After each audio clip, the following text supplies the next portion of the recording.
ఏది అయినా ట్రై చెయ్యి ఆచి చికెన్ మసాలా. ఆచి చికెన్ మసాలా. ఆయేషా మీరాకు సంబంధించి ఈరోజు తుది అంత్యక్రియలు జరగబోతూ ఉన్నాయి. ఇప్పటికే సిబిఐ కోర్టు ఆయేషా మీరాకు సంబంధించిన అవశేషాలు తల్లిదండ్రులకు అప్పగించాలని చెప్పింది. ఈరోజు తెనాలిలోని కబ్రస్థాన్లో ఆయేషా మీరాకి రెండోసారి అంత్యక్రియలు జరుగుతూ ఉన్నాయి. అయితే ఇప్పటికే ఆ తల్లిదండ్రులు విజయవాడ బయలుదేరుతున్నారు. నేను ప్రస్తుతం తెనాలిలోని ఆయేషా మీరా ఇంటి వద్ద ఉన్నాను. మీరు ఒకసారి విజువల్స్లో చూడొచ్చు. తల్లిదండ్రులు ఇప్పటికే విజయవాడ బయలుదేరడానికి సిద్ధంగా ఉన్నారు.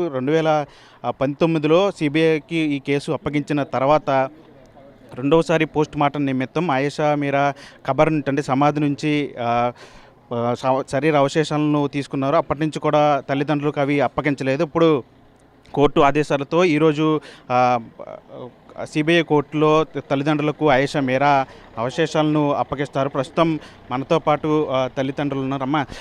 చాలా ఏళ్ళ తర్వాత ఇప్పుడు మీ కుమార్తె శరీర భాగాలను చూడబోతూ ఉన్నారు. ఎలా అనిపిస్తుంది? చాలా బాధగా ఉందండి. ఇన్ని సంవత్సరాలు అయినాక ఏ ప్రపంచంలో ఎవరికి కూడా ఇలాంటి స్థితి రాకూడదు. ఈనాడు మేము పాప ప్రాపర్టీస్ తీసుకోవటానికి సిబిఐ జడ్జి దగ్గరికి వెళుతున్నామండి. మీరు ఊహించారా? అంటే సిబిఐ ఖచ్చితంగా అంటే దేశంలో అత్యున్నత దర్యాప్తు సంస్థ సిబిఐకి అప్పచెప్తే ఖచ్చితంగా న్యాయం జరుగుతుందని మీరు అనుకున్నారు, కానీ ఇలా జరుగుతుందని ఊహించారా? ఊహించలేదండి. నిజంగా సిబిఐ మీద ఎంతో ఆశలు పెట్టుకున్నాము, అసలే నేరస్తులను పట్టుకుంటారని. ఎందుకంటే దర్యాప్తు సంస్థలు చాలా నీతి నిజాయితీతో చేస్తాయి అనుకున్నాం. కానీ మా పాప కేసులో చూస్తే నీతి నిజాయితీ లేదు, అవినీతికి పాల్పడి కేసు మొత్తాన్ని కూడా తారుమారు చేసేసారండి. అసలు ఆధారాలే లేవని చెప్పటం జరిగిందండి. ఆధారాలు చాలా ఉన్నాయి. వాళ్ళు చేయాలనుకుంటే చేస్తారు, లేదనుకుంటే లేదు. కాబట్టి వాళ్ళు ఆధారాలు లేవని చెప్పారు, కానీ ఆధారాలు చాలా ఉన్నాయండి. 17 సంవత్సరాల మీ అమ్మాయి, 19 సంవత్సరాల మీ నిరీక్షణ పోరాటం, కానీ ఇలా జరుగుతుంది అనుకున్నారా? అంటే ఇక్కడతో ఆయేషా మీరా కథ ముగిసినట్టు లేదండి. మేము ఆ నేరస్తుల్ని పట్టుకొని వాళ్ళకి శిక్ష ఇచ్చేదాకా కూడా మేము పోరాటం చేస్తూనే ఉంటాం. మన ఇప్పుడైనా సరే సీఎం గారు స్పందించి మమ్మల్ని పిలిస్తే మేము ఒకటే కోరుకుంటామండి. హైకోర్టు సిట్టింగ్ జడ్జి తోటి జ్యుడిషియల్ ఎంక్వైరీ చేయమని కోరుకుంటామండి. ఇప్పటికీ మీకు వయసు మళ్ళింది, దాదాపు 19 సంవత్సరాలు పోరాడారు, ఇంకా పోరాడే శక్తి కూడా లేదని మీరు చాలాసార్లు ఆవేదన వ్యక్తం చేశారు. ఇక్కడి నుంచి ఈ రోజుతో అంత్యక్రియలు అయిపోయిన తర్వాత ఇంకా న్యాయం కోసం పోరాడతారా? ఏ విధంగా ముందుకెళ్తే ముఖ్యమంత్రి ఏమైనా కలిసే అవకాశం? ముఖ్యమంత్రిని కలవాలండి. కలిసి అదే ఇలా సిట్టింగ్ జడ్జిని జ్యుడిషియల్ ఎంక్వైరీ చేయమని కోరుకుంటాము. కానీ మా శాయి శక్తిలా ప్రయత్నిస్తామండి. ఆ నేరస్తులకి శిక్ష పడేదాకా ప్రయత్నిస్తూనే ఉంటాం. అంటే ఏం చెప్తారమ్మా? అంటే దోషులు బయటే తిరుగుతున్నారు, ఇది అంతా చూస్తూ ఉంటారు, ఈరోజు కూడా జరిగే కార్యక్రమం అంతా చూస్తూ ఉంటారు. ఇప్పటి వరకు మీరు వాళ్ళ నేరుగా ఏమీ మాట్లాడలేదు, మీ బాధపడుతుంది తప్ప మాట్లాడిన పరిస్థితి లేదు. ఇప్పుడు బిగ్ టీవీ ద్వారా వాళ్ళకి ఏం చెప్పాలనుకుంటున్నారు? ఆ ఎదవలకి శిక్ష పడుతుందని చెప్తామండి. ఎందుకంటే ఇప్పుడు చాలా త్రిసభ్య కమిటీ అని ఒకటి వేసి జడ్జీలందరూ కలిసి ఇట్లాంటి నేరాలు ఏవైనా జరిగితే ఒక కమిటీ ద్వారా వాళ్ళని శిక్షించే అవకాశం కూడా ఉంది. అందుకని చెప్పి ఈ విధంగానైనా సరే వాళ్ళకి శిక్ష పడాలని అయితే పబ్లిక్ అందరికీ తెలిసి నేరస్తులు ఎవరు, మొత్తం రాష్ట్రం మొత్తం కూడా తెలుసు ఆ నేరస్తులు ఎవరో. కాకపోతే మేము నేరస్తులు కాదామని దులుపుకొని తిరుగుతున్నారేమో, కానీ ఇంతకన్నా దారుణం ఒకటి లేదు. కానీ పైన భగవంతుడు అనేవాడు ఉన్నాండి. ఒకవేళ వీళ్ళ శిక్ష అయిపోయినా వాళ్ళకి శిక్షలు భగవంతుడు తప్పకుండా వేస్తాడు. మీ మతాచారాలకి పక్కన పెట్టి న్యాయం జరుగుతుందని సిబిఐకి ఈ శరీర అవశేషాలను అప్పగించారు. ఇప్పుడు ఈరోజు ఆ మతాచారాల ప్రకారం ఇదంతా జరుగుతుందా? ఎట్లా సిద్ధం చేసుకున్నారు? మతాచారం ప్రకారమే తిరిగి ఆ అవశేషాలని, మా పాప అవశేషాలని ఖననం చేయబోతున్నామండి. మతాచారం మా మత పెద్దలు అందరూ వస్తారండి.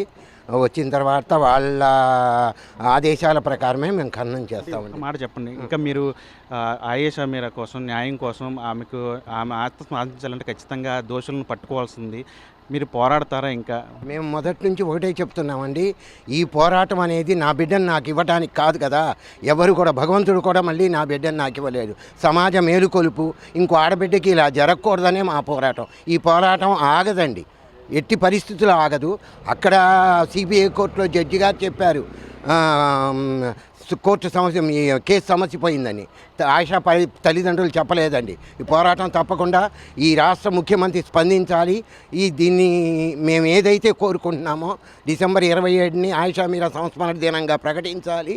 అలాగే ఆయిషా మీరా పేరుతో ట్రస్ట్ ఓపెన్ చేయాలి. పేదవాళ్ళందరికీ, పేద ఆడపిల్లలందరికీ కూడా సహాయం చేయాలి. అలాగే సిట్టింగ్ జడ్జి, హైకోర్టు సిట్టింగ్ జడ్జితో జ్యుడిషియల్ ఎంక్వైరీ పెట్టి అప్పుడు ఇన్వెస్టిగేషన్ చేసిన పోలీస్ ఆఫీసర్స్ని, ఆ హాస్టల్లో మెయింటైన్ చేస్తున్న కోనేరు పద్మ వాళ్ళందరినీ కూడా, అక్కడ ఉన్న పిల్లల్ని కూడా ఇంట్రాగేట్ చేసి సత్యాలని రాత్రి 11 దగ్గర నుంచి తెల్లవారుజామున 5 వరకు జరిగిన విషయాల్ని రాబట్టి సమాజం కోసం న్యాయం చేయాలండి. అదే డిమాండ్ చేస్తాం. తప్పకుండా కలుస్తామండి. ఆయన స్పందించాలి. ఆయన అపాయింట్మెంట్ కోసం ఆయన బిజీగా ఉన్నారని చెప్పారు. Even women's commission Rayapati Sailaja గారిని కూడా కలిసి మెమరాండం ఇచ్చాము. రాత్రి మా ex women's commissioner Nannapaneni Rajkumar గారితో కూడా మాట్లాడామండి. తప్పకుండా వెళ్దాము, బాబు గారిని కలుద్దామని చెప్పారండి. అక్కడ కలిసి మాట్లాడతాం తప్పకుండా. Thank you.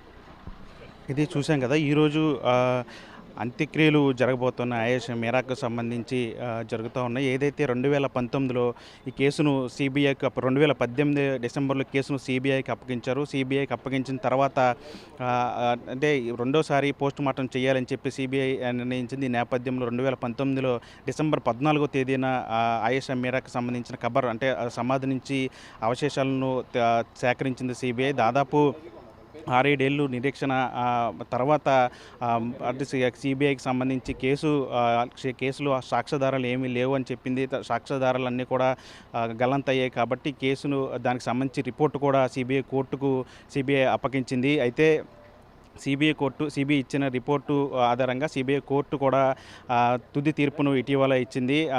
కేసులో సాక్ష్యాధారాలు లేవు కాబట్టి, ఏమీ లభించలేదు కాబట్టి కేసును కొట్టేస్తున్నామని చెప్పింది. అయితే సిబిఐ 2019లో సేకరించిన ఆయేషా మీరాకు సంబంధించిన అవశేషాలను తిరిగి కుటుంబ సభ్యులకు అప్పగించారు. వాళ్ళ మతాచారం ప్రకారం అంత్యక్రియలు జరగాలని చెప్పి కోర్టు ఆదేశించిన నేపథ్యం ఈరోజు తల్లిదండ్రులు, సిబిఐ అధికారులందరూ కూడా విజయవాడ సిబిఐ కోర్టుకు వెళ్తారు. ఇప్పటికే తల్లిదండ్రులు విజయవాడ పైమాన్తో ఉన్నారు. అక్కడ కోర్టులో ప్రొసీజర్ అంతా అయిన తర్వాత, గుర్తింపు పంచనామా జరిగిన తర్వాత ఆయేషా మీరాకు సంబంధించిన అవశేషాలను తల్లిదండ్రులకు అప్పగిస్తారు. అక్కడి నుంచి ర్యాలీగా వాళ్ళంతా కూడా ఇక్కడికి వచ్చి తెనాల్లో కబ్రిస్తాన్లో ఆయేషా మీరాకు తుది అంత్యక్రియలు అయితే చేయబోతున్న పరిస్థితి కనిపిస్తోంది. ఇది ఇక్కడ పరిస్థితి. కెమెరామెన్ వలీతో మనీ, బిగ్ టీవీ, తెనాలి నుంచి.